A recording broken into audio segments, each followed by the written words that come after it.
Assalamualaikum warahmatullahi wabarakatuh.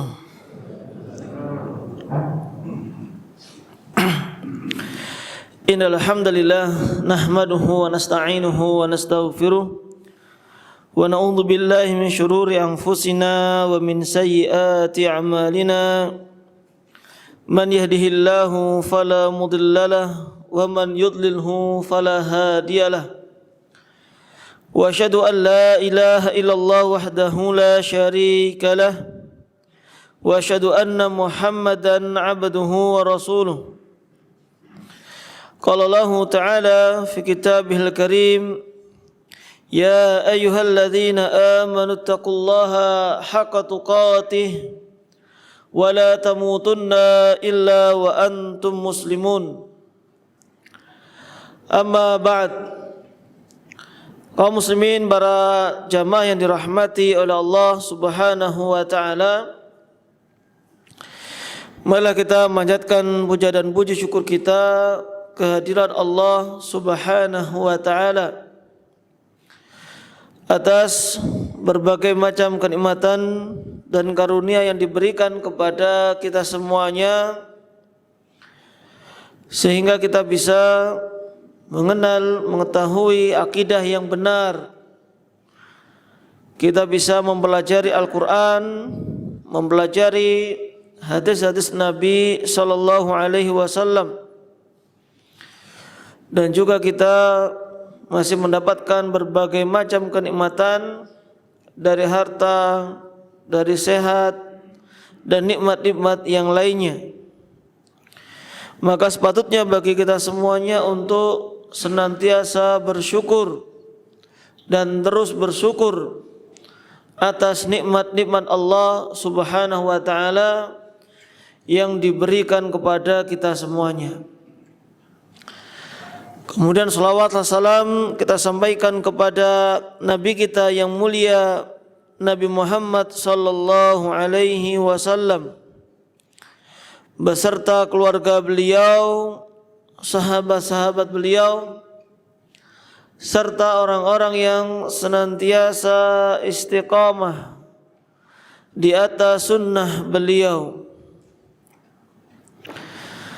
Para jamaah yang dirahmati oleh Allah Subhanahu wa taala, sebagaimana kita ketahui bahwasanya harta merupakan salah satu bentuk nikmat yang diberikan oleh Allah Subhanahu wa taala kepada kita semuanya. Akan tetapi setiap nikmat yang diberikan Allah pada hakikatnya juga merupakan ujian dari Allah Subhanahu wa taala. Sehingga dari satu sisi kita memahami itu sebuah kenikmatan, namun sisi yang lainnya itu hakikatnya adalah ujian dari Allah Subhanahu wa taala. Sebagaimana firman Allah dalam surah Al-Anbiya ayat yang ke-35, Allah Subhanahu wa taala berfirman, "Wa nabluukum bisyarri wal khair fitnah wa ilaina turja'un." Dan kami menguji kalian dengan syarr, dengan keburukan, wal khair, dan juga dengan kebaikan. Jadi ketentuan apa saja yang diberikan oleh Allah dari suatu kenikmatan, dari suatu kekurangan, itu semuanya adalah ujian, fitnah dari Allah Subhanahu wa taala kepada kita semuanya. Wa ilaina turja'un. Dan kalian semuanya akan dikembalikan kepada kami, kepada Allah Subhanahu wa ta'ala. Sehingga harta yang diberikan oleh Allah Subhanahu wa ta'ala, yang ternyata itu juga merupakan suatu ujian dari Allah Subhanahu wa ta'ala, adalah untuk mengetahui untuk apa kita menggunakannya. Apakah digunakan untuk kebaikan atau justru sebaliknya, harta yang diberikan oleh Allah Subhanahu wa taala itu digunakan untuk keburukan atau untuk berbuat maksiat kepada Allah Subhanahu wa taala. Allah juga berfirman dalam surat At-Taghabun ayat yang ke-15, "Innama amwalukum wa auladukum fitnah, wallahu indahu ajrun azim." Sesungguhnya harta-harta kalian dan anak-anak kalian hanyalah sebuah ujian, dan Allah Subhanahu wa taala lah yang memiliki pahala yang besar. Jadi harta dan juga anak itu adalah di antara bentuk fitnah. Fitnah di sini maksudnya adalah ujian, ya, bukan nuduh tanpa bukti, ya. Namun fitnah di sini adalah bentuk ujian dari Allah Subhanahu wa taala.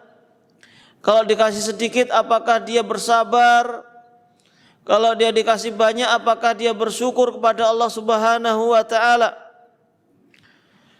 Sehingga baik itu harta ataupun anak, yang mana pada umumnya orang itu kalau diberi kenikmatan, dua kenikmatan ini, apakah dia akan berbangga-bangga? Apakah dia itu akan sombong? Oh, harta saya banyak, mobil saya baru. Begitu pula dengan anak saya sukses, anak saya baru lulus kuliah atau diterima di kampus favorit, anak saya cerdas dan lain sebagainya. Itu semuanya adalah ujian. Atau juga ketika sebaliknya hartanya itu berkurang, apakah dia merasa sedih, merasa tidak disayang lagi oleh Allah Subhanahu wa taala. Begitu pula ketika diuji oleh Allah Subhanahu wa taala melalui anaknya yang qadarullah susah diatur, misalkan berbeda dengan yang lainnya. Bahkan di antara anak-anaknya ada yang taat, ada yang gampang diperintah, ada yang susah diperintah. Semuanya itu adalah ujian dari Allah Subhanahu wa taala. Diriwayatkan oleh Imam Ahmad dalam kitab Musnadnya bahwasanya Nabi sallallahu alaihi wasallam pernah bersabda, "Inna likulli ummatin fitnah wa inna fitnata ummati al-mal." Sesungguhnya setiap umat, setiap generasi itu pasti ada ujiannya. Dan ujian yang menimpa umatku, berarti kaum muslimin, itu ada pada harta. Ini Rasulullah berbicara terhadap umatnya, tentang umatnya, berarti tentang kaum muslimin. Maka di antara fitnah yang menimpa kaum muslimin, ya ini di antaranya adalah harta. Tentu kalau kekufuran itu ya tentu juga fitnah besar. Namun ini kalau kekufuran itu bicara dengan non muslim. Namun di antara umatnya Nabi Shallallahu Alaihi Wasallam, bahkan ini pula lah yang bisa menimpa orang yang mengenal agama, orang yang bisa jadi terkenal ahli agama. Bisa jadi fitnah ini yang menimpa ahli Al-Quran, bahkan para ustadz, para da'i. Karena berbicaranya di sini adalah umatku. Karena juga berkaitan dengan keikhlasan seorang ketika beribadah kepada Allah Subhanahu wa taala. Berarti di sini fitnah harta tidak hanya menimpa orang awam saja, akan tapi orang-orang yang bisa jadi ya dia sudah mengenal agama, sudah menghafalkan Al-Quran, dia sudah berdakwah, dia mendapatkan amanah sebagai imam sholat misalkan, atau pengurus takmir masjid dan lain sebagainya. Karena semuanya masuk ke dalam umatnya Nabi Muhammad Sallallahu Alaihi Wasallam. Sehingga ketika hadis ini tadi yang diriwayatkan oleh Imam Ahmad, beliau pun juga mengatakan, mengomentari hadis tersebut, "Ubtulina bid-dharra fasabarna, wabtulina bis-sarra falam nasbir." Kami diuji oleh Allah Subhanahu wa taala dengan kesusahan, itu kami bisa bersabar. Namun justru ketika kami diuji oleh Allah Subhanahu wa taala dengan kenikmatan, kita tidak bisa bersabar. Loh, kenapa kok bisa demikian? Karena kalau orang, artinya di sini yang secara umum yang masih mau berpikir, yang hatinya itu masih terpaut dengan Allah Subhanahu wa taala, kalau lagi diuji oleh Allah Subhanahu wa taala dengan musibah, langsung introspeksi. Oh, ini ujian dari Allah Subhanahu wa taala. Mungkin masih ada yang salah dalam ibadahku, dalam muamalahku dan lain sebagainya. Tapi kalau diuji dengan kenikmatan, itu kadang sering lupanya, nggak sadar kalau kenikmatan-kenikmatan ini sebenarnya juga adalah ujian dari Allah Subhanahu wa taala, sehingga menjadikan susah bersabar. Orang kalau sudah dikasih jabatan, yang disabarkan apanya, kan mungkin seperti itu. Sudah dapat nikmat, sudah dapat jabatan, apa saja yang dia inginkan itu bisa terwujud. Ini sudah pemberian dari Allah Subhanahu wa taala, merasa disayang oleh Allah Subhanahu wa taala, sehingga enggak bersabar malahan dengan kenikmatan-kenikmatan yang diberikan oleh Allah Subhanahu wa taala. Orang bisa beli makanan apa saja. Pengen beli makanan yang enak bisa, pengen beli motor, pengen beli mobil bisa. Masa harus bersabar? Kan menurut kita mungkin nggak masuk akal. Tapi kalau orang misalkan mau makan hari itu saja susah, sabar, ya menurut kita wajar. Ya wajarlah sabar, wong dia nggak punya makanan. Sabarlah, apa wajarlah dia itu sabar masih naik motor keluar kota ya, karena memang nggak punya mobil, wajar. Pandangan kita wajar itu kalau orang, wajar bersabar itu kalau orang yang memang kurang mampu. Namun kalau orang yang diberikan kenikmatan oleh Allah Subhanahu wa taala, masa harus bersabar? Itu mungkin tidak terbersit dalam benak kita semuanya. Karena justru inilah yang banyak dialami oleh orang-orang yang diberikan kenikmatan oleh Allah. Mereka justru tidak bersabar atas nikmat Allah Subhanahu wa taala.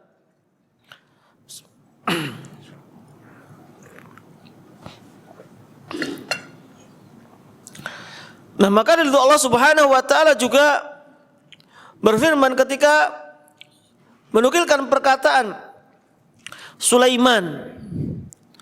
Ketika Sulaiman ini bisa mendatangkan singgasananya Ratu Bilqis. Dan ini juga nikmat dari Allah Subhanahu wa taala. Kelebihan yang diberikan oleh Allah kepada Nabi Sulaiman, di samping bisa memerintahkan jin berbicara atau bisa mendengarkan suara binatang, maka singkat cerita bisa memindahkan singgasananya Bilqis ke istana beliau. Maka Allah Subhanahu wa taala menceritakan ucapan perkataan dari Sulaiman dalam surat An-Naml ayat yang ke-40. Allah Subhanahu wa taala mengatakan, qala hadza min fadli rabbi liyabluwani aashkuru am akfur wa man syakara fa inna ma yashkuru li nafsihi wa man kafara fa inna rabbi ghaniyyun karim. Sulaiman berkata, hadza min fadli rabbi, ini semuanya karena karunia dari Allah Subhanahu wa taala. Jadi ketika seorang bisa melakukan apa yang dia inginkan atau dia dimudahkan oleh Allah Subhanahu wa taala atas urusannya, maka hendaknya dia mengatakan hadza min fadli rabbi, ini karena karunia dari Allah Subhanahu wa taala.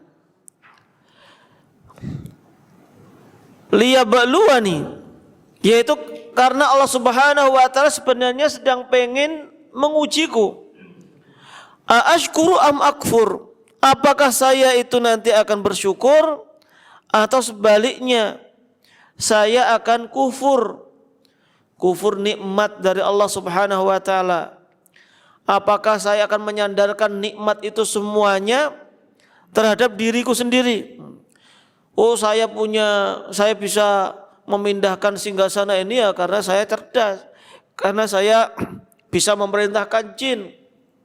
Padahal wakilnya memang bisa memerintahkan jin. Akan tapi Nabi Sulaiman tidak menyandarkan keutamaan tadi itu karena kepintarannya, karena dia itu bisa berbicara dengan jin, tidak. Tapi di situ dia atau Nabi Sulaiman menyadari itu adalah ujian dari Allah Subhanahu wa taala. Bisa memindahkan singgasananya Bilqis tadi itu adalah ini agar Allah mengetahui saya nanti akan bersyukur, menyandarkan kemampuan ini kepada Allah Subhanahu wa taala atau sebaliknya. Tidak seperti apa yang dikatakan oleh Qarun yang mengatakan innama utituhu ala ilmin indi. Saya punya harta yang banyak ini, yang mana saking banyaknya kunci berangkasnya saja itu harus dibawa oleh 10 orang. Itu baru kuncinya. Belum kita bayangkan pintunya atau tutupnya. Ini ya gerbang berarti pintunya. Belum kita bayangkan lagi isinya kayak apa. Kuncinya saja sampai 10 orang. Berarti harta saking banyaknya. Padahal Qarun itu dulunya adalah pengikut Nabi Musa alaihissalam. Artinya pengikutnya ya berarti termasuk yang beriman kepada Allah, beriman kepada Nabi Musa alaihissalam. Tapi ketika diberikan harta, justru menyandarkan bahwasanya perolehan harta tadi disebabkan karena ilmunya, karena kecerdasannya, karena kerja kerasnya. Alhamdulillah, saya beli ini karena kerja keras saya. Atau dia mengatakan saya dapat jabatan ini ya karena saya kerja keras. Dari pagi, siang, sore, malam dan lain sebagainya. Lupa kalau itu semuanya yang memberikan adalah Allah Subhanahu wa taala. Jadi itu semuanya adalah ujian yang sampai akhirnya Qarun tadi dijadikan pelajaran bagi kita semuanya. Sampai kalau kita menemukan harta Qarun, biar ingat kita itu sebenarnya bagaimana peristiwa Allah Subhanahu wa taala menenggelamkan Qarun beserta dengan hartanya. Tidak bermanfaat sama sekali di akhirat kalau dia meninggal dunia dalam keadaan kufur tadi. Dia ditenggelamkan oleh Allah Subhanahu wa taala dengan seluruh hartanya. Lalu Allah tadi melanjutkan wa man syakara fa inna ma yashkuru li nafsihi. Karena barang siapa yang bersyukur kepada Allah Subhanahu wa taala, maka pada hakikatnya dia bersyukur untuk dirinya sendiri. Artinya manfaat dari bersyukur itu akan kembali kepada orang yang bersyukur tadi.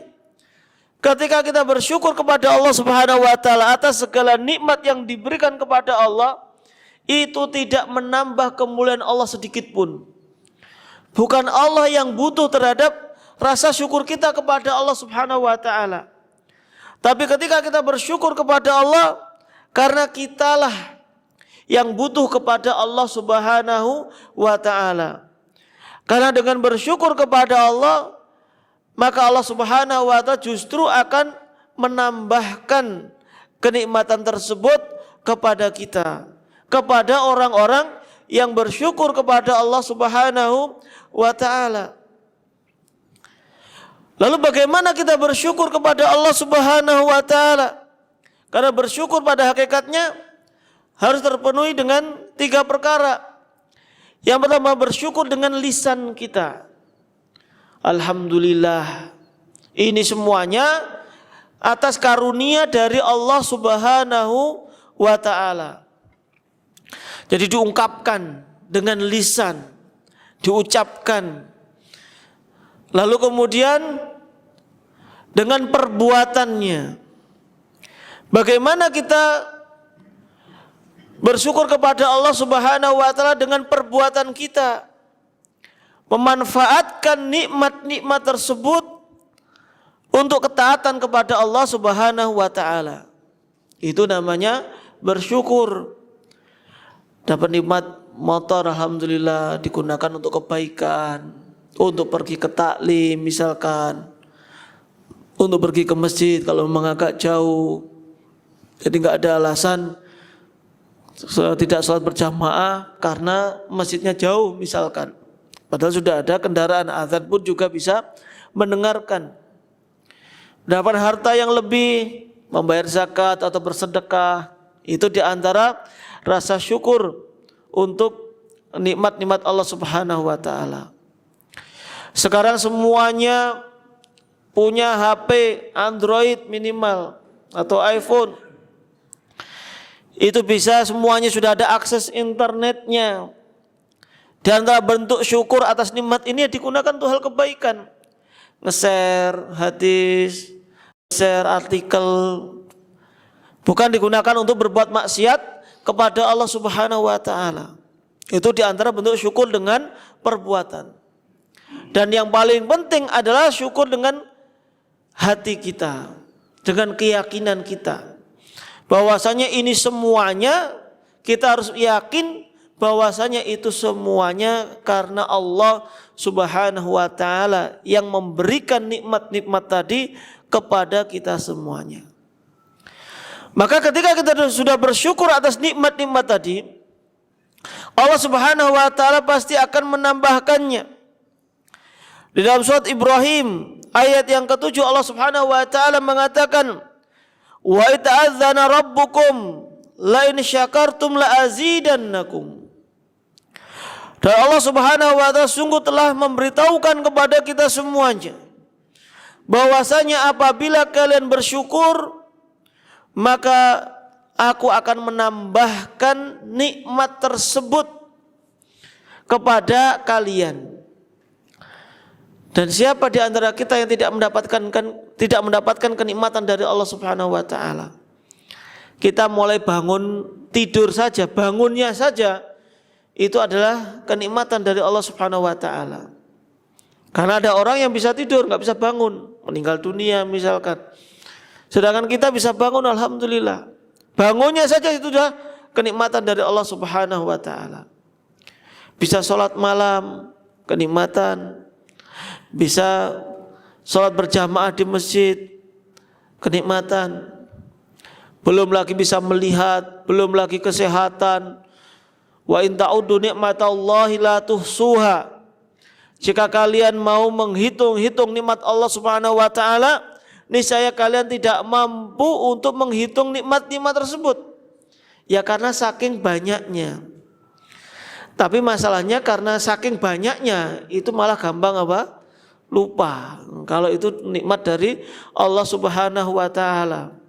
Tapi kalau orang kadang pernah memberikan kebaikan satu kali saja, terkadang justru kita ingat-ingat terus.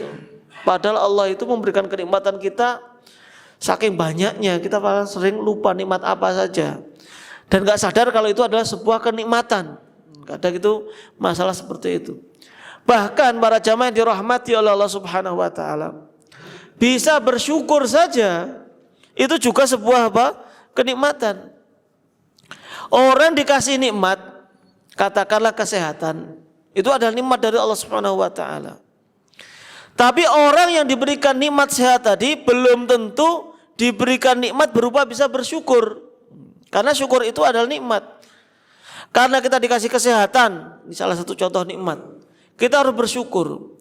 Bisa bersyukur adalah nikmat karena tidak diberikan kepada semua orang. Kita juga harus bersyukur lagi atas nikmat syukur tadi. Ya intinya memang kita harus terus bersyukur kepada Allah Subhanahu wa taala atas berbagai macam kenikmatan yang diberikan oleh Allah kepada kita semuanya.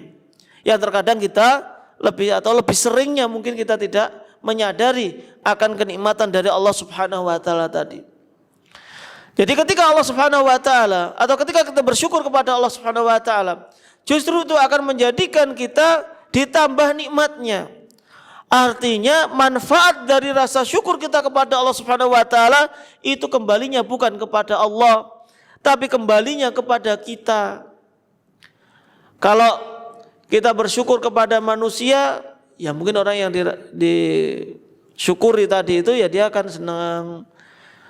Tapi yang paling penting adalah ketika kita bersyukur kepada Allah, Allah pasti akan menambah. Yang nikmat yang mungkin menurut kita itu sedikit, dikasih harta mungkin gajinya masih 1 juta, 2 juta, tapi dia bersyukur kepada Allah Subhanahu wa taala, Allah pasti akan menambahnya. Dan ini sudah janji dari Allah Subhanahu wa taala. Dan di antara yang kita yakini adalah Allah Subhanahu wa taala juga tidak akan mengingkari janjinya. Berarti ini juga kaitannya dengan keimanan, dengan akidah, dengan keyakinan bahwasanya nikmat tadi datanya dari Allah, dan kalau kita bersyukur Allah pasti akan menambahnya. Dan sebaliknya, wala in kafartum inna adzabi lasyadid. Dan apabila kalian kufur di sini karena tadi kaitannya dengan nikmat, maksudnya adalah kufur nikmat. Artinya bukan kufur yang mengeluarkan pelakunya dari agama Islam, namun juga tergantung sampai mana dia mengingkari kenikmatan tadi. Nah, kalau sampai seperti Qarun ya keluar dari agama Islam.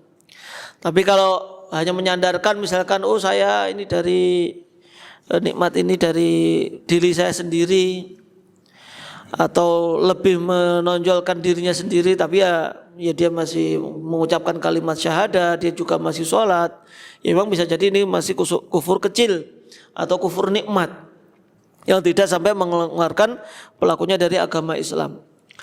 Artinya sesuai dengan tingkat kekufurannya tadi. Walain kafartum, dan jika kalian itu kufur tadi, kufur nikmat, inna azabi lasyadid, sesungguhnya azabku itu sangatlah pedih. Allah Subhanahu wa taala pasti akan mengazabnya, menghukumnya kalau dia tidak mau bersyukur kepada Allah Subhanahu wa taala. Baik itu di dunia ataupun nanti di akhirat. Di dunia bisa jadi dengan binasanya harta tersebut, dengan hilangnya, entah itu karena sakit sehingga dia mengeluarkan pengobatan yang banyak sampai menjual harta-hartanya, atau bisa jadi karena dia bangkrut, dia ditipu oleh orang lain. Itu bisa jadi di antara bentuk hukuman Allah Subhanahu wa taala. Tapi kalau dia orang yang beriman, ketika pun rugi itu adalah di antara bentuk ujian dari Allah Subhanahu wa taala. Nah, para jamaah yang dirahmati oleh Allah Subhanahu wa taala, maka ketika kita sudah mengetahui harta tadi di antara bisa jadi ujian, bisa jadi nikmat dari Allah Subhanahu wa taala. Karena ya, al-mal baina ni'mah wa niqmah. Harta itu ya antara nikmah itu ya kenikmatan dari Allah, atau niqmah pakai qaf, yaitu ya musibah atau ujian dari Allah Subhanahu wa taala. Tinggal bagaimana kita menyikapinya. Dan juga ketika kita melihat ada orang yang dikasih harta, ada orang yang berkurang hartanya, maka pada hakikatnya itu semuanya tidaklah menjadi barometer orang tersebut itu disayang atau orang itu dibenci oleh Allah Subhanahu wa ta'ala. Jadi harta itu tidak bisa kita jadikan sebagai barometer disayang atau dibenci oleh Allah Subhanahu wa ta'ala. Artinya kalau ada orang yang diberikan harta banyak oleh Allah, oh itu orang yang disayang oleh Allah Subhanahu wa ta'ala, belum tentu. Orang yang dikasih harta sedikit, dia enggak disukai oleh Allah Subhanahu wa ta'ala, doanya enggak pernah dikabulkan misalkan, ya belum tentu juga. Karena Allah Subhanahu wa ta'ala mengatakan, fa'amal insanu idza mabtalahu rabbuhu fa akramahu wa na'amah fayaqulu rabbi akraman wa amma idza mabtalahu rabbuhu wa amma idza mabtalahu faqadara alaihi rizqahu fayaqulu rabbi ahanan.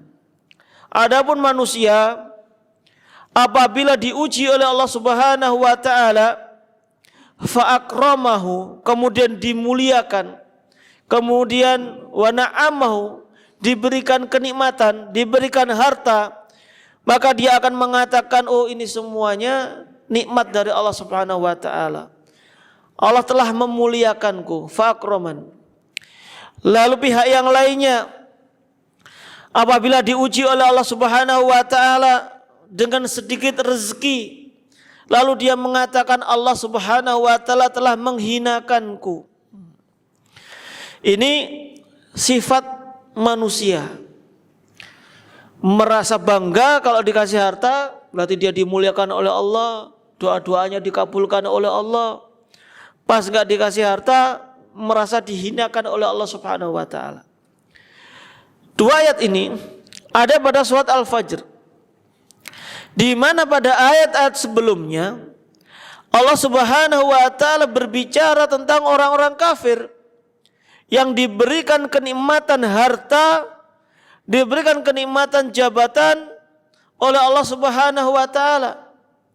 Diceritakan tentang Ad, diceritakan tentang Samud, diceritakan tentang Fir'aun, yang mana mereka diberikan kelebihan oleh Allah Subhanahu wa taala dari sisi harta, dari sisi kekuasaan. Mereka diberikan kenikmatan oleh Allah Subhanahu wa taala. Karena kalau masalah nikmat, masalah rezeki, masalah harta, Allah Subhanahu wa taala tidak memberikan kepada kaum muslimin saja. Itu juga diberikan kepada orang-orang kafir, orang-orang non-muslim, orang-orang yang bahkan mengingkari Allah Subhanahu wa taala. Itu masih diberikan rezeki oleh Allah Subhanahu wa taala. Bahkan bisa jadi mereka itu lebih banyak hartanya dibandingkan dengan kaum muslimin itu sendiri. Namun sekali lagi bahwasanya diberikan harta kepada orang-orang kafir tadi bukanlah di antara bentuk kasih sayang Allah Subhanahu wa taala. Justru itu semuanya adalah ujian dari Allah Subhanahu wa taala. Sehingga Rasulullah sallallahu alaihi wasallam mengatakan, "Idza ra'aitallaha yu'til 'abda minad dunya 'ala ma'asihi ma yuhibbu fa innama huwa istidraj." Apabila kalian melihat Allah Subhanahu wa taala itu memberikan harta kepada hambanya, dalam riwayat yang lain kepada hambanya yang kafir, atau hambanya yang berbuat maksiat kepada Allah Subhanahu wa taala, maka ketahuilah itu adalah istidraj. Masih dielu-elu, dikasihkan dunia oleh Allah Subhanahu wa taala, dikasih harta supaya dosanya juga bertambah, nanti azabnya juga bertambah. Kadang itu ya memang ada perasaan pada diri kita. Kita sudah berdoa kepada Allah, kita sudah rajin sholat, kita sudah berusaha, tapi bisnisnya tetap aja gitu-gitu aja. Sementara yang lainnya sholat kadang-kadang, bahkan mungkin masih ikut judi, ikut berbuat maksiat kepada Allah Subhanahu wa taala, tapi bisa dapat harta banyak, bisnisnya sukses. Kadang perasaan itu masih muncul. Orang kafir itu kalau bisnis kok pinter sekali, orang Cina itu kalau bisnis kok untungnya kok gede. Ya terlepas riba, terlepas menipu atau tidak. Kadang kan yang kita lihat cuma zahirnya saja. Mereka kok bisnisnya luar biasa. Bahkan kalau kita melihat orang yang paling kaya di dunia, bukan Raja Salman, deretan 1, 2, 3, 4, 5, mungkin semuanya didominasi oleh orang-orang kafir. Di Indonesia juga demikian. Yang paling kaya ya juga orang-orang kafir. Bahkan keturunan Cina misalkan, orang-orang terkaya di Indonesia. Loh, kenapa orang Muslim kok tidak bisa menjadi orang yang paling kaya? Ya memang tujuan kita bukan menjadi orang yang paling kaya tadi. Karena apa gunanya kalau tadi diberikan kekayaan oleh Allah Subhanahu wa taala, justru semuanya adalah menjadi ujian, menjadi musibah, baik di dunia ataupun di akhirat nanti. Sehingga Rasulullah pun mengingatkan, itu semuanya adalah istidraj. Sanastadrijuhum min haitsu la ya'lamun. Maka Allah Subhanahu wa taala mengatakan, kami akan mengistidraj mereka di mana mereka pun tidak menyadarinya, tidak mengetahuinya kalau itu adalah istidraj. Maka juga demikian ketika kita diberikan kenikmatan oleh Allah Subhanahu wa taala, padahal kita masih banyak maksiatnya. Kita merasa ya maksiat, tahu kalau itu adalah maksiat. Namun harta kita juga masih lancar-lancar saja. Bisnis kita masih jalan saja. Padahal katanya maksiat itu mengurangi rezeki misalkan. Ya alhamdulillah saya masih berbuat maksiat, bisnis saya masih jalan. Nah, itu jangan bangga terlebih dahulu. Bisa jadi itu adalah istidraj. Karena terkadang itu tadi karena ujian, dia merasa ibadahnya juga bolong-bolong, maksiatnya jalan, hartanya juga masih banyak. Terkadang malah menganggap oh ini diridhoi oleh Allah Subhanahu wa taala. Dia kerja di bank misalkan, atau dia kerja di tempat yang diharamkan oleh Allah Subhanahu wa taala, padahal tahu dalilnya, tahu akan keharamannya. Namun karena hartanya itu masih tambah banyak, dia tambah naik jabatan dan lain sebagainya, sehingga terbersit dalam benaknya oh ini berarti diridhoi oleh Allah Subhanahu wa taala. Meskipun dia bekerja di tempat yang haram, alhamdulillah saya masih bisa pergi ke masjid. Meskipun kerja di bank misalkan, meskipun dia masih kerja di riba, dia masih bisa pergi ke masjid, masih bisa sholat berjamaah. Sehingga menjadikan dia enggan keluar dari pekerjaan-pekerjaan yang diharamkan tadi. Merasa dia itu tidak dihukum oleh Allah Subhanahu wa taala. Mana katanya Ustadz aja di antara tidak berkahnya harta itu kan kalau kita jauh dari Allah Subhanahu wa taala. Saya alhamdulillah masih dekat dengan Allah Subhanahu wa taala. Kalau orang seperti ini malah lebih susah untuk diingatkan. Tapi kalau dia dijatuhkan oleh Allah Subhanahu wa taala dari sisi ekonominya dan lain sebagainya, mungkin masih bisa sadar, oh iya ini bisa jadi ini teguran dari Allah Subhanahu wa taala. Ini saya enggak ditegur sama Allah. Berarti ya boleh-boleh saja. Berarti ini diridhoi oleh Allah Subhanahu wa ta'ala. Nah, biasanya seperti makanya tadi Imam Ahmad mengatakan ubtilina bil darra fasobarna, kami itu diuji dengan darra musibah, itu kita malah bisa bersabar. Tapi kalau diuji ubtilina bis sarra falam nasbir, kalau kita diberikan ujian oleh Allah Subhanahu wa taala dari sesuatu yang menyenangkan, kita enggak bisa bersabar karena memang kita lebih sering tidak sadar bahwasanya itu adalah ujian dari Allah Subhanahu wa taala. Ya karena sadar aja enggak ada, bagaimana dia mau bersabar wong dia tidak menganggap itu adalah suatu musibah dari Allah Subhanahu wa taala. Nah, para jamaah dirahmati oleh Allah Subhanahu wa taala, sehingga janganlah kita tertipu dengan nikmat yang diberikan oleh Allah Subhanahu wa taala kepada orang kafir, kepada ahli maksiat, sehingga mengatakan itu orang yang diberikan kenikmatan oleh Allah Subhanahu wa taala. Allah Subhanahu wa taala di dalam surat At-Taubah ayat yang ke-55 berfirman, "Fala tu'jibka amwaluhum wala auladuhum, innama yuridullahu liyu'adzibahum biha fil hayatid dunya wa tazhaqu anfusuhum wa hum kafirun." Maka janganlah harta-harta mereka, anak-anak mereka itu pemiliknya orang-orang kafir tadi, jangan membuat kalian itu takjub, enggak usah heran. Innama yuridullahu liyu'adzibahum, karena hakikatnya Allah Subhanahu wa taala itu ingin mengazab mereka fil hayatid dunya, ketika masih di dunia. Jadi harta itu adalah azab di dunia. Semakin banyak harta, ya semakin kepikiran seharusnya. Ini nikmat dari Allah digunakan untuk apa saja. Karena semuanya akan diminta pertanggungjawaban oleh Allah Subhanahu wa taala. Sedangkan tadi orang-orang kafir yang memang pada umumnya mereka hartanya lebih banyak daripada kaum muslimin. Maka jangan membuat kita takjub, membuat kita itu memuji mereka, jangan.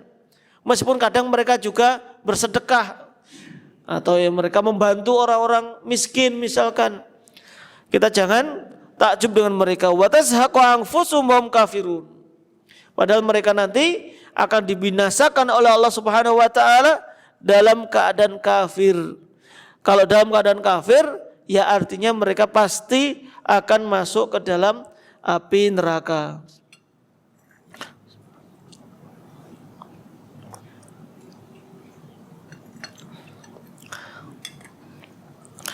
Nah, para jamaah yang dirahmati oleh Allah Subhanahu wa taala, nah, harta juga yang diberikan kepada kita semuanya oleh Allah Subhanahu wa ta'ala, itu semuanya pasti akan dimintai pertanggungjawabannya.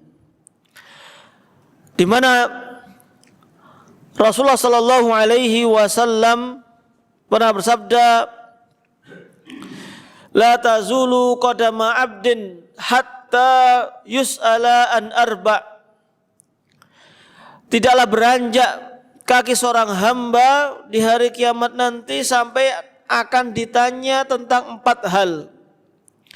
Ini di padang mahsyar, nanti tidak akan beranjak berpindah ke fase berikutnya sampai nanti ditanya tentang 4 hal. Di antaranya adalah an malihi min aina iktasabahu wa fima anfaqahu. Akan ditanya tentang hartanya. Dan harta ini akan dimintai pertanggungjawaban dari 2 sisi. Sisi yang pertama, dari mana dia memperolehnya. Pekerjaannya itu halal atau haram, akan dimintai pertanggungjawaban oleh Allah Subhanahu wa taala. Sisi yang kedua, akan dimintai pertanggungjawaban untuk apa dia mengeluarkan harta tersebut. Karena bisa jadi orang sudah lolos dari pertanyaan yang pertama tadi. Pekerjaannya halal, jual beli halal, gak ada unsur keharamannya sama sekali. Atau dia seorang pegawai yang jujur, tidak pernah korupsi, dia mendapatkan harta tersebut dengan cara yang halal. Namun fase yang kedua, pertanggungjawaban yang kedua, dia akan diminta pertanggungjawaban untuk apa harta tersebut. Sudah dapat harta ternyata buat beli minuman keras, sudah dapat harta digunakan untuk berbuat maksiat kepada Allah, sudah dapat harta digunakan untuk tolong menolong dalam perbuatan dosa. Berarti dia tidak lolos pada pertanyaan yang kedua ini, pertanggungjawaban yang kedua ini. Itu semuanya akan dimintai pertanggungjawaban oleh Allah Subhanahu wa taala. Sehingga ketika kita akan mengeluarkan uang kita, hendaknya kita pun juga memikirkan ini manfaat apa enggak. Ini nanti akan dimintai pertanggungjawaban oleh Allah Subhanahu wa taala. Punya uang untuk beli sepatu, ini juga akan diminta pertanggungjawaban. Ini beli sepatu itu karena butuh atau karena pengen ngoleksi, ya masalahnya kan itu. Kalau memang dibutuhkan, ya itu dia akan selamat dari pertanggungjawaban Allah Subhanahu wa taala. Sudah punya sepatu 5 buat koleksi. Setiap keluar negeri, setiap keluar kota beli sepatu, padahal di rumah sudah ada sepatu-sepatu yang jarang dipakai, padahal masih layak misalkan. Maka ini juga akan dimintai pertanggungjawaban.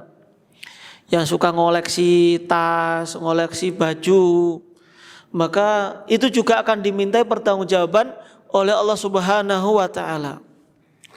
Katakanlah misalkan kalau yang bapak-bapak pengen beli gamis itu atau baju takwa itu 1 bulan sekali misalkan. 1 bulan sekali beli misalkan. Ya kalau sudah 1 bulan sudah 12. Padahal satu baju ini kalau makainya normal itu ya 2 tahun itu masih bisa sebenarnya untuk dipakai. Kecuali kalau pas dari kuru menjadi gendut ya nggak sampai 1 tahun ya sudah nggak bisa dipakai ya. Atau tiba-tiba robek. Tapi kalau umumnya kan sampai 2 tahun sebenarnya masih bisa. Selama nggak dipakai tiap hari kan pasti gantian juga. Tapi pakainya banyak. Tapi atau misalkan pengen beli misalkan, soalnya tiap melihat ikhwan jualan baju itu nggak tega, pengen beli aja misalkan. Katakanlah pengen beli, ya maka ada pakaian itu banyak sudah yang lama-lama setahun lebih misalkan yang karena tadi pakaiannya saking banyak dikasihkan orang lain. Karena masih banyak yang membutuhkan, selama itu memang masih layak, sehingga tidak numpuk di lemari. Begitu pula dengan ibu-ibu misalkan yang suka ngoleksi barang-barang itu, kalau memang nggak dipakai ya dikasihkan. Ya cukuplah kalau tas misalkan, ya katakanlah memang harus butuh tas untuk pengajian, ya memang itu untuk buku dan lain sebagainya, atau tas untuk menghadiri walimah misalkan, Ya cukup itu aja. Bukan untuk yang kajian tasnya ada 5, untuk ngadiri walimah juga ada 5, ada acara keluarga juga ada 5 misalkan. Maka itu bisa jadi masuk ke dalam tabdzir. Nah, sehingga perlu dikurangi. Sudah terlanjur dia dikasih atau dijual. Kalau mau ngasih eman misalkan, ya dijual. Supaya pertanggungjawabannya itu enggak banyak. Karena nanti kan orang kaya pun juga lebih lambat daripada orang miskin untuk bisa masuk ke dalam surga, karena yang diaudit itu lebih banyak daripada orang-orang miskin. Orang miskin cukup amalan saja, tapi dari sisi harta mereka tidak banyak auditnya. Tapi kalau orang-orang kaya ya nanti akan banyak auditnya oleh malaikat, sehingga menjadikan lebih lambat masuk ke dalam masuk ke dalam surganya Allah Subhanahu wa taala. Nah, para jamaah dirahmati oleh Allah Subhanahu wa taala, kembali bahwasanya harta tadi adalah ujian dari Allah Subhanahu wa taala, sehingga yang dikhawatirkan oleh Nabi kita yang mulia Nabi Muhammad sallallahu alaihi wasallam terhadap umatnya bukanlah ketika umatnya itu kebanyakan miskin. Justru yang dikhawatirkan adalah ketika kebanyakan umatnya itu adalah kaya. Meskipun kaya secara zatnya bukanlah sesuatu yang dilarang di dalam syariat, namun itu ada kekhawatiran pada diri Nabi Shallallahu Alaihi Wasallam. Sebagaimana Rasulullah Shallallahu Alaihi Wasallam pernah berkata kepada kaum Ansor, maka Rasulullah mengatakan, "Fabshiru wa millu ma yasurrukum." Bergembiralah kalian dan berharaplah apa-apa yang bisa menggembirakan kalian. Lalu Rasulullah sallallahu alaihi wasallam mengatakan, "Fa wallahi lal faqra ahsya alaikum." Demi Allah, bukanlah kemiskinan yang lebih aku khawatirkan terhadap kalian. Walakin ahsya alaikum an tubsata alaikumud dunya. Namun yang lebih aku khawatirkan adalah apabila dibentangkan dunia kepada kalian. Artinya apabila kalian memiliki harta yang banyak. Kama busitat ala man kana qablakum. Sebagaimana dunia ini juga diberikan kepada umat-umat sebelumnya. Bagaimana tadi juga kepada bangsa Fir'aun dan pengikutnya, kepada Ad, Tsamud dan lain sebagainya. Kenapa dikhawatirkan? Fatanafasuha kama tanafasuha. Sehingga aku khawatir kalian itu berlomba-lomba untuk mendapatkan harta sebagaimana umat-umat sebelum kalian itu juga berebut harta. Fatuhlikukum kama ahlakathum. Sehingga harta itu yang akan membinasakan kalian sebagaimana dulu umat-umat terdahulu itu juga dibinasakan karena harta. Itu yang dikhawatirkan oleh Nabi Shallallahu Alaihi Wasallam, sehingga ketika harta tadi bisa melalaikan kalian dari mengingat Allah Subhanahu Wa Taala. Karena para jamaah yang dirahmati oleh Allah Subhanahu Wa Taala, kenapa tadi dikatakan bahwasanya kekayaan itu lebih dikhawatirkan oleh Nabi Sallallahu Alaihi Wasallam dibandingkan dengan kemiskinan? Karena memang pada waktu itu, ini asbabul wurudnya dari hadis tadi, yaitu ketika Rasulullah Sallallahu Alaihi Wasallam mengirim Abu Ubaidah bin Jarrah ke Bahrain untuk menarik jizyah. Jizyah ini adalah pajak kepada orang-orang kafir. Ketika mereka berada di negeri kaum muslimin, mereka harus bayar jizyah, membayar pajak untuk keamanan. Yaitu ini di Bahrain. Sehingga Abu Ubaidah ketika membawa harta tersebut, itu orang-orang Ansor itu mendengarkan kabar itu, ini Abu Ubaidah mau datang bawa harta banyak, yang biasanya memang dibagikan kepada orang-orang miskin, orang-orang Ansor. Sehingga dan itu bertepatan dengan pagi hari, itu mau sholat subuh. Nah, setelah selesai sholat subuh, Rasulullah biasa menghadap kepada jamaahnya, dan Rasulullah itu melihat dari wajah-wajah mereka itu, mereka pengen segera pergi keluar dari sholat untuk mendapatkan jizyah tadi. Sehingga ya Rasul itu pun paham, apakah kalian itu ingin mengharapkan jizyah tadi? Mereka pun juga mengatakan iya. Ya ini wajar, fitrah.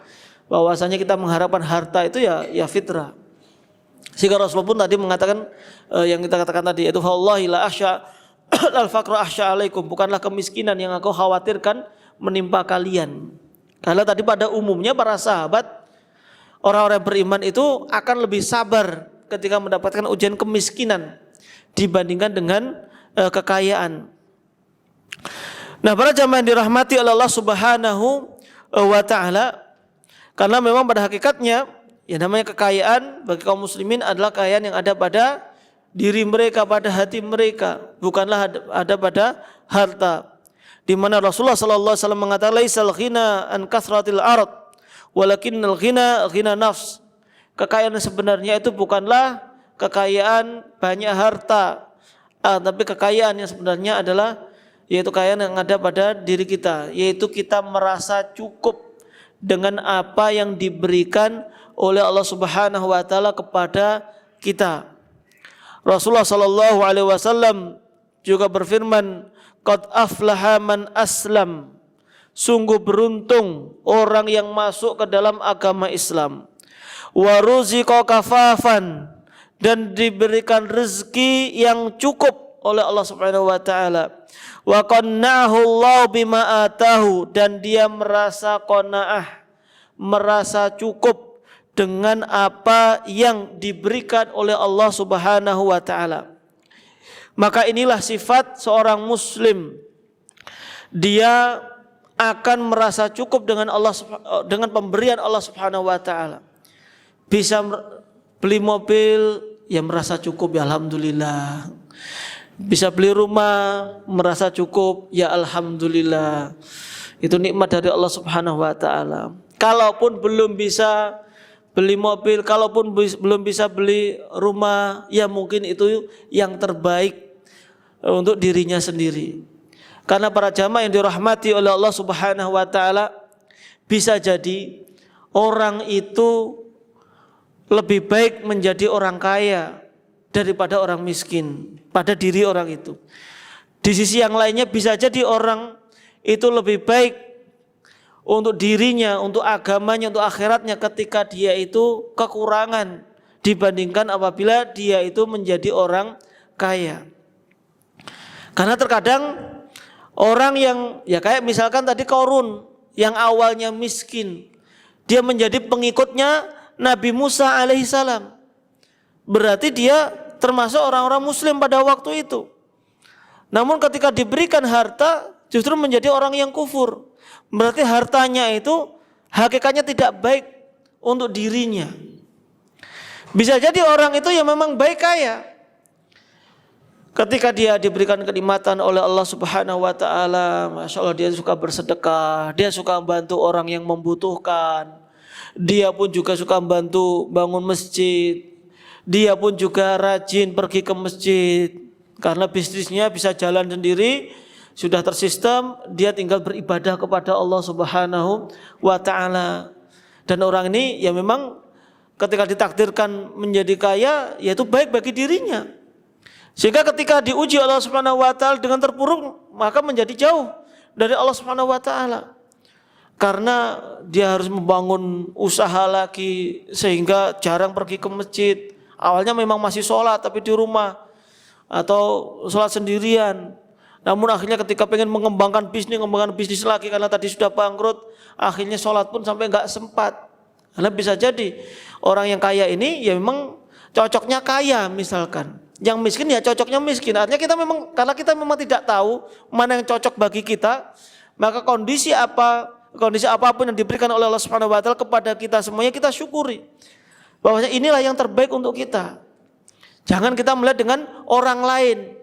Ketika kita masih kurang mampu misalkan, ketika enak sekali ke kajian, ikut tabligh akbar, naik mobil, bisa rombongan, sehingga berdoa kepada Allah supaya dikasih harta, kasih mobil, ya belum tentu kita akan bisa seperti orang itu. Bisa jadi ketika kita dikasih mobil, justru kita malah jauh dari Allah Subhanahu wa taala. Begitu pada orang miskin, wah, orang kaya misalkan, wah enak sekali ya, dia nggak punya perusahaan sehingga pikirannya itu tidak pusing mikir perusahaan, hanya kerja dari pagi sampai sore, setelah itu bisa rutin kajian misalkan atau bisa beribadah, kok enak sendiri ya urip itu kan sawang sinawang, melihat orang lain kelihatannya nikmat padahal nggak tahu di balik itu semuanya. Tapi kalau kita bersyukur dengan apa yang sudah diberikan oleh Allah Subhanahu wa taala kepada kita semuanya, ya maka kita pun sendiri akan tenang. Inilah yang sudah diberikan, jatahnya adalah yang sudah demikian.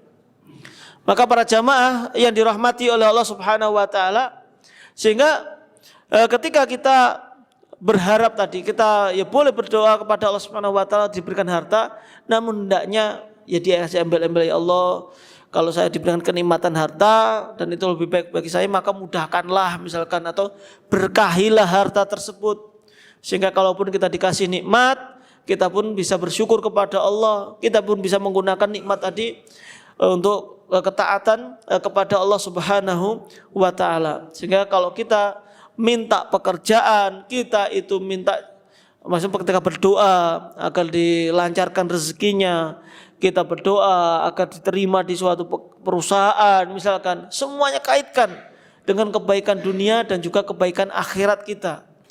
Kalau memang nanti saya kerja di sini bisa bermanfaat untuk dunia dan akhirat, bisa membawa keberkahan, maka mudahkanlah ya Allah.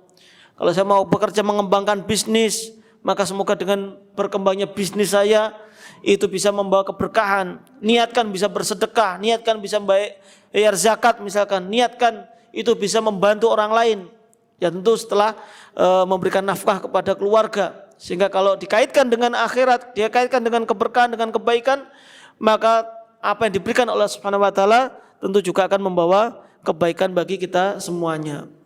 Tapi para jamaah dirahmati oleh Allah Subhanahu wa taala, mungkin itu yang bisa kita sampaikan di kesempatan kita di pagi hari ini. Mungkin sebelum kita akhiri, kalau ada yang ingin ditanyakan kami persilakan.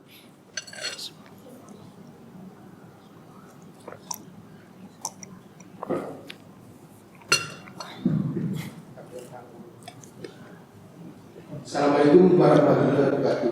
Waalaikumsalam. Saya mau tanya masalah secara Nabi Sulaiman. Itu kan katanya apa itu, Ratu Balqis itu dipindahkan kerajaan Sulaiman itu dengan satu apa itu mata satu ketip aja, itu bagi orang yang berilmu. Yang saya maksudkan itu orang berilmu itu orang yang bagaimana Ustaz? Terus kedua, waktu itu Sulaiman itu, Nabi Sulaiman itu meninggal dunia, tapi kok di tongkatnya itu dibakar apa naga? Itu gimana Ustaz? Penjelasan. Nah, jazakumullah khairan atas pertanyaannya, ya berkaitan dengan kemampuan Nabi Sulaiman untuk bisa memindahkan singgasananya Ratu Bilqis ke kerajaannya, dan itu tidaklah bisa melakukannya kecuali orang yang berilmu. Orang yang berilmu seperti apa? Yaitu orang yang diberikan kemampuan oleh Allah Subhanahu wa taala, orang yang diberikan mukjizat. Karena itu diantara bentuk mukjizat Allah kepada Nabi Sulaiman adalah bisa memerintahkan jin. Dan itu karena yang mengizinkan adalah Allah Subhanahu wa taala, maka itu berarti diridhoi oleh Allah Subhanahu wa taala. Lalu apakah yang bisa memerintahkan jin itu hanya para nabi? Tidak. Apakah orang yang berilmu? Belum tentu. Orang yang bertauhid itu juga belum tentu. Karena pada asalnya kita dilarang untuk meminta bantuan kepada jin, kecuali yang diizinkan oleh Allah Subhanahu wa ta'ala. Yang diizinkan siapa? Ya para nabi. Apakah manusia bisa memerintahkan jin untuk memindahkan sesuatu? Bisa.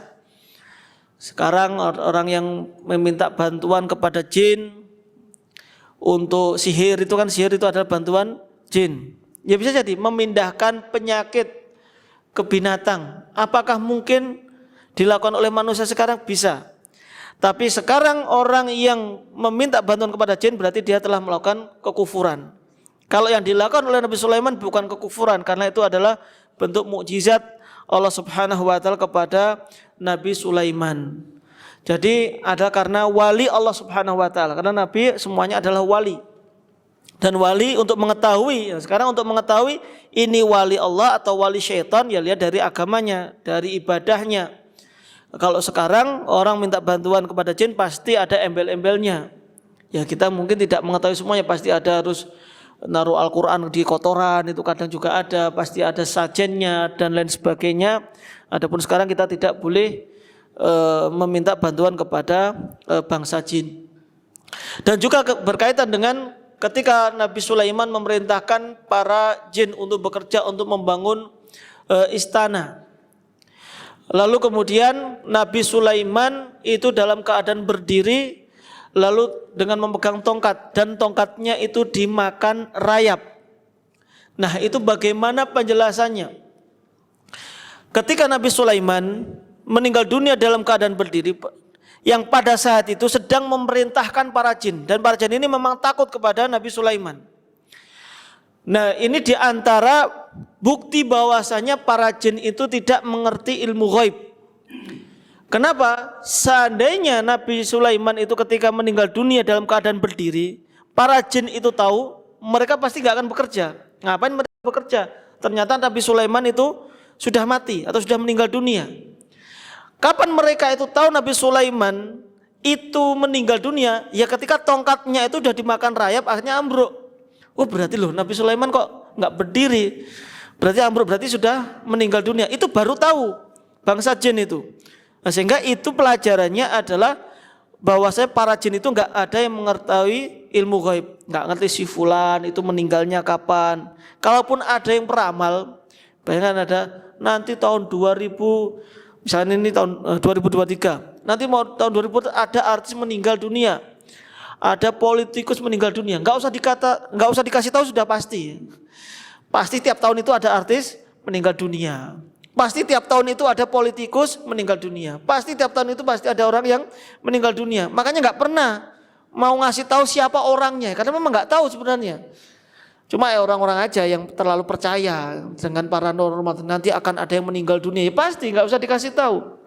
Kullu nafsin dha'iqatul maut. Setiap orang itu pasti akan meninggal dunia. Coba suruh pastikan siapa yang meninggal dunia, nggak akan bisa. Padahal itu semuanya ya cuma bujui tadi. Sebagaimana jin-jin tadi itu nggak ada yang mengetahui, nggak ada yang mengetahui jin itu isi hati kita, nggak ada yang mengetahui. Meskipun mereka makhluk gaib, mereka kita juga sedang batin sesuatu, itu nggak ada yang mengetahui apa yang kita batin. Tapi kalau apa yang kita ucapkan, jangankan jin, manusia saja bisa mendengarkan. Jadi ya itu memang kejadian seperti itu untuk membuktikan bahwasanya bangsa jin itu tidak mengetahui ilmu ghaib. Wallahu taala alam. Satu lagi titipan dari ibu yang di lantai 1. Saya sebelum berhijrah dahulu mempunyai banyak baju berhijab, tetapi belum syar'i. Lebih baik diapakan baju-baju tersebut? Apakah boleh untuk dijual? Yang kedua, apakah akan berdosa jika diberikan kepada orang lain karena model dari baju tersebut masih ada yang membentuk tubuh? Nah, berkaitan dengan pakaian yang dulu belum syar'i atau hijab yang belum syar'i bagi kaum wanita. Untuk pakaian wanita, ada pakaian untuk keluar rumah dan ada pakaian itu untuk di rumah atau di depan mahramnya. Untuk pakaian-pakaian yang belum syar'i untuk keluar rumah, itu kan berarti bisa dipakai untuk di rumah atau kepada mahramnya. Sehingga ketika pakaian tadi misalkan jilbab yang pendek misalkan, kalau itu dijual kepada umum yang memang itu berpotensi digunakan untuk keluar rumah, ya tentu tidak diperbolehkan, karena itu akan menampakkan lekuk tubuh dan lain sebagainya. Kalau itu dijual sesama ummahat misalkan, ini ya bisa dipakai, karena jilbab pendek ya boleh saja dipakai di rumah misalkan. atau menemui tamu yang akhwat dengan pakai jilbab yang pendek. Jangankan pakai jilbaban, nggak pakai jilbab pun ketika tamunya sesama ummahat ya nggak masalah. Meskipun mungkin masih nggak enak mungkin ya ada tamu meskipun sama akhwat kok buka jilbab mungkin nggak enak. Tapi mau pakai jilbab yang pendek ya nggak masalah untuk di rumahnya sendiri misalkan. Itu dipakai pun nggak masalah ketika tamunya sesama akhwat. Tapi kalau jumlahnya terlalu banyak, gimana Ustadz?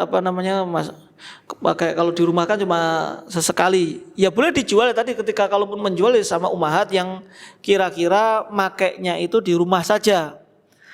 Kalau nggak ada yang beli, ya dikasihkan aja. Maka itu lebih baik dikasihkan, maksudnya yang sesama ummahat sama akhwat yang makainya di rumah. Ya karena bisa atau misalkan ada akhwat-akhwat yang di pondok misalkan atau yang di asrama, dia pengen di asrama tapi tetap pakai jilbab tapi kan sama akhwat, sehingga jilbabnya yang pendek misalkan, ya itu ya kan tidak masalah juga, sehingga itu masih bisa dimanfaatkan selama tadi yang melihat itu adalah mahramnya atau sesama akhwat. Jadi mungkin itu solusinya. Wallahu ta'ala alam. Para jemaah yang dirahmati oleh Allah Subhanahu wa taala, ya mungkin itu dulu yang bisa kita sampaikan di kesempatan kita pagi hari ini. Semoga bermanfaat dan memberikan keberkahan bagi kita semuanya. Subhanakallahumma bihamdik asyhadu an la ilaha illa anta astaghfiruka wa atubu ilaik. Assalamualaikum warahmatullahi wabarakatuh.